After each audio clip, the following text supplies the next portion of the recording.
ಚರ್ಚೆ ಮಾಡೋಣ.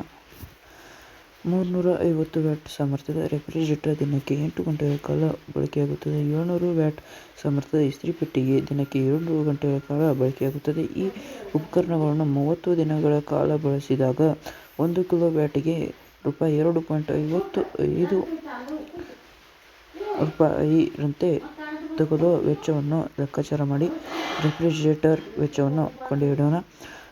ಸಾಮರ್ಥ್ಯ = 350 ವ್ಯಾಟ್ ಟೈಮ್ = 8 ಗಂಟೆಗಳ ಕಾಲ 30 ದಿನಗಳ ಬಳಕೆ.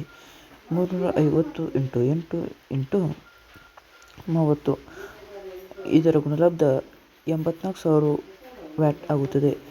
ಇದನ್ನು ಕಿಲೋ ವ್ಯಾಟ್ ಗಂಟೆಗೆ ಪರಿವರ್ತಿಸಿದಾಗ 84 ಕಿಲೋ ವ್ಯಾಟ್ ಗಂಟೆ ಆಗುತ್ತದೆ.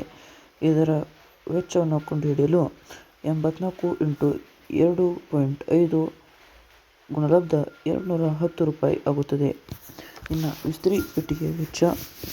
ಸಾಮರ್ಥ್ಯ 700 ವ್ಯಾಟ್, ಸಮಯ 2 ಗಂಟೆ 30 ದಿನಗಳ ಕಾಲ ಬಳಕೆಯಾಗಿದೆ. 700 × 2 × 30 ಇದರ ಗುಣಲಬ್ಧ 42,000 ವ್ಯಾಟ್ ಆಗುತ್ತದೆ. ಇದನ್ನು ಕಿಲೋ ವ್ಯಾಟ್ ಗಂಟೆಗೆ ಪರಿವರ್ತಿಸಿದಾಗ 42 ಕಿಲೋ ವ್ಯಾಟ್ ಗಂಟೆ ಆಗುತ್ತದೆ.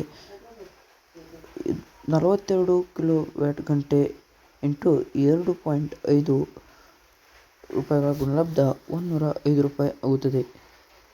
ಎರಡನ್ನು ಕೂಡಿಸಿದಾಗ 210 + 105 = 315 ರೂಪಾಯಿ ವೆಚ್ಚ ಆಗುತ್ತದೆ. ಆದ್ದರಿಂದ ಒಂದು ತಿಂಗಳಿಗೆ 30 ದಿನಗಳಿಗೆ ತಲುಗುವ ವೆಚ್ಚ 315 ರೂಪಾಯಿ. Thank you for watching.